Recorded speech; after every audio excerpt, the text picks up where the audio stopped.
I wasn't planning on making any content as I'm rereading Descartes' Meditations, but Meditation 4 has some interesting theological content. Descartes contrasting God and man. God is independent, God is infinite, we are dependent, and we are finite. And the question of the chapter is, why can we believe things that are false, or how can we fall into error or even sin? Descartes' definition of error in any sense is that the will acts without perfect or complete understanding. Now, we can't have the perfect and infinite understanding that God has, by definition, as created beings.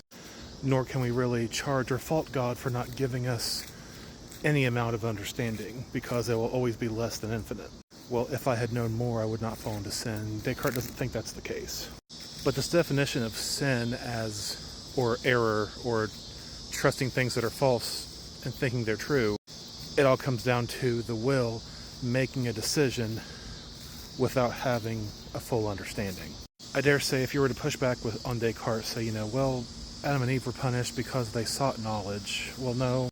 Descartes would say no human being can have infinite knowledge like God can, as a finite created being.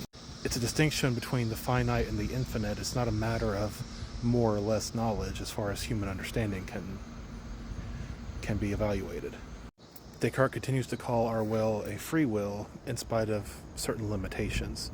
That doesn't mean that the will doesn't act outside of our understanding and outside other factors and parameters.